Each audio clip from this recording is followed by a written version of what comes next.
আমরা এক এক করে এই মুহূর্তে আমাদের মুরব্বীদেরকে হারাচ্ছি। তাদের বেঁচে থাকা খুবই প্রয়োজন ছিল।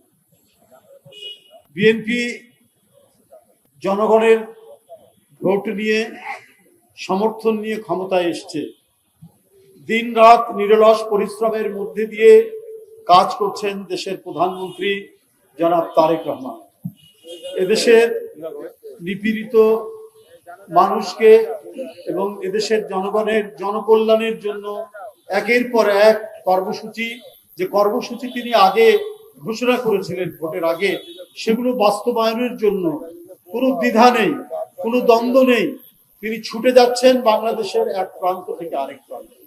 তাই এই সমস্ত কর্মসূচি বাস্তবায়নের জন্য যে অভিভাবকত্বের প্রয়োজন ছিল, এগুলোকে বাস্তবায়নের জন্য যারা কাজ করতেন, প্রধানমন্ত্রীর এই নীতিমালা সমূহ, তার মধ্যে মরহুম মিজানুর রহমান সিনহা একজন হতেন। তার প্রজ্ঞা, তার অভিজ্ঞতা এবং তার দীর্ঘদিনের যে অভিজ্ঞতা তিনি সঞ্চয় করেছেন, দেশের একজন খ্যাতনামা উদ্যোক্তা হিসাবে, দেশের একজন রাজনীতিবিদ হিসাবে, একজন জনপ্রিয় মানুষ হিসাবে তার অভিজ্ঞতা এবং তার যে নির্লোভ একটি রাজনীতিবিদ হিসাবে তার যে পরিচিতি, এটা আজকে খুবই জরুরি ছিল। আজকের যে রাজনৈতিক পরিস্থিতির মধ্যে, রাজনৈতিক অবস্থার মধ্যে খুবই দরকার ছিল। তার চাওয়া এবং পাওয়ার তো কোনো প্রয়োজন ছিল না, তার দেওয়ার বিষয় ছিল। কোনো দরকার ছিল না রাজনীতির এই ভয়াবহ এবং জটিল পথ অবলম্বন করা।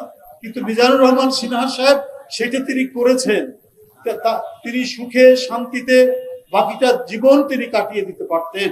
তিনি দেশের একজন বড় উদ্যোক্তা, তার তো চাওয়া পাওয়ার কিছু নেই, কিন্তু রাজনীতি করতেই এসেছেন মানব কল্যাণের জন্য, মানুষের জন্য, এলাকার উন্নয়নের জন্য। শেষ দিন পর্যন্ত তিনি সেই কাজটি করেছেন।